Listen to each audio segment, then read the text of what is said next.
Good day to you. So today we are looking at speed, and our objective questions are: what does speed refer to? What is the unit of speed, and how can you calculate or find speed? These questions are based on the objectives that we have to master by the end of this topic. So remember, our topic is speed. Firstly, in one of the lessons before, I gave you some homework things to think about.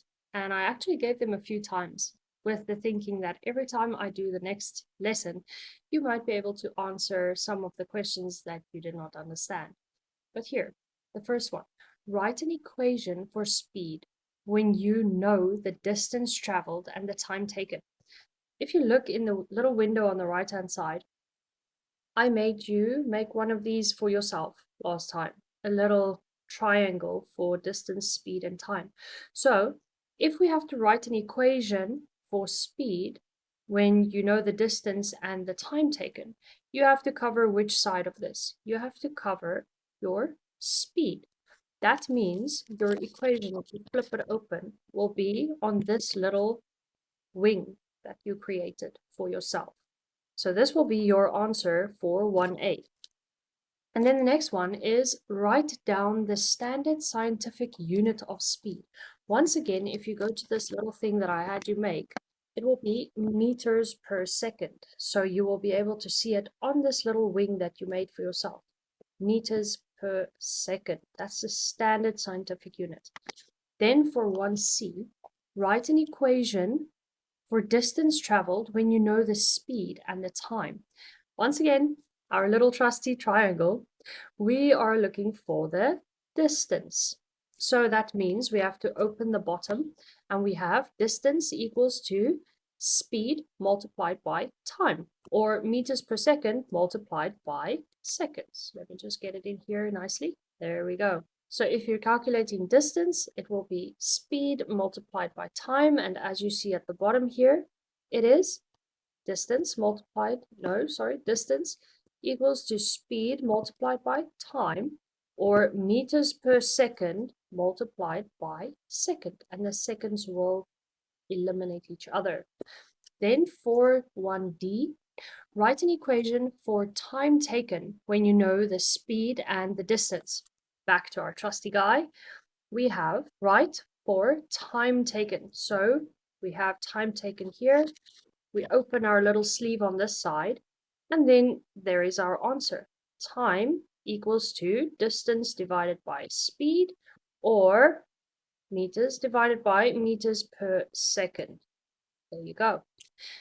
Then in the next part, we have, in each calculation question that follows, show your working and give the unit with your answer. So remember that important information I gave at the end of our calculation series. We reminded ourselves that we need size or magnitude and our SI unit when we're doing physics equations. An Olympic sprinter completes the 100-meter race in a time of 10 seconds. Calculate the average speed of the sprinter. So if we use our little triangle, then we will have to calculate the average speed. So we need to take distance in meters divided by time in seconds. And this will be 100 meters divided by 10 seconds will give us 10 meters per second. Then 2B, explain why this value is an average speed.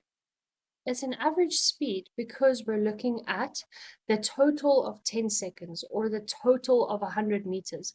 We're not just looking at that instant in time. We're looking at it from 0 to that point.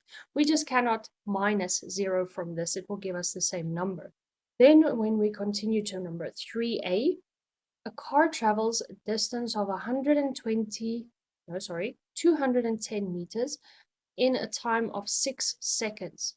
Calculate the speed of the car in meters per second. Once again, you close your speed, your S, and then you have distance divided by time. So 120 meters divided by 6 seconds. So once you know what your formula is on this one, distance divided by time, You get your little calculator and you take 210 divided by 6, which gives you 35 meters per second. 35 meters per second. And then 3b will be calculate the distance in meters traveled by the car in 14 seconds. So distance is d at the top. Therefore, we have to take speed multiplied by time. Speed multiplied by time. When you have speed multiplied by time, we have to take the speed that we got in A. So in A, we got 35 meters per second, and we have to multiply that by 14 seconds. And this will give us a distance that we traveled of 490 meters. 490 meters. All right, and then we're at 3C. And 3C is calculate the time taken in seconds for the car to travel a distance of 1,925 meters. Back to our little triangle. Calculate the time, so we have to cover up time, taken in seconds for the car to travel a distance of 1,925. So before, we got a result of 490 meters. And before that, we got a distance of 210 meters. And now we have to take the distance of B. So B will be 490 meters, right? And we have to calculate time taken, so distance divided by speed, right? And the speed that we had was 35 meters per second, which gives you 14 seconds, all right? So 14 seconds. Let's continue. Number 4 says, an aeroplane flies between two cities that are 8,100 kilometers apart. The aeroplane takes 9 hours to complete the journey.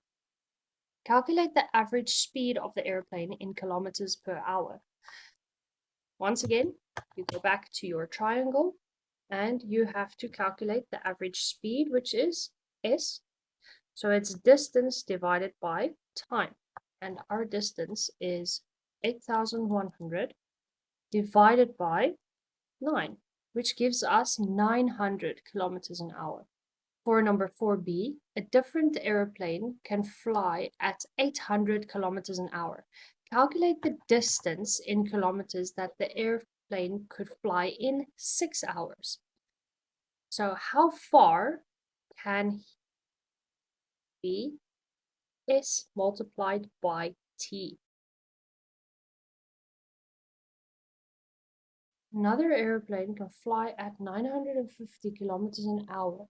Calculate the time taken in hours for this airplane to travel a distance of 7,125. We calculate the time, and time is distance divided by speed. So distance divided by speed. And distance is 7,125 divided by 850, which gives you 7.5 hours. 7.5 hours or 7.5 hours. Then we have Anna sees a worm on the grass. Anna sees the same worm 2 hours later. The worm has moved a distance of 3 meters in that time. Calculate the average speed of the worm. Because it has to be meters per hour, we do not have to change any of our units. Our final answer will just be based on what they give us. Since we have to calculate the average speed, we have to cover the S, and it will be distance divided by time. And distance is 3 meters divided by 2, which gives us 1.5 meters per hour. 1.5 meters per hour.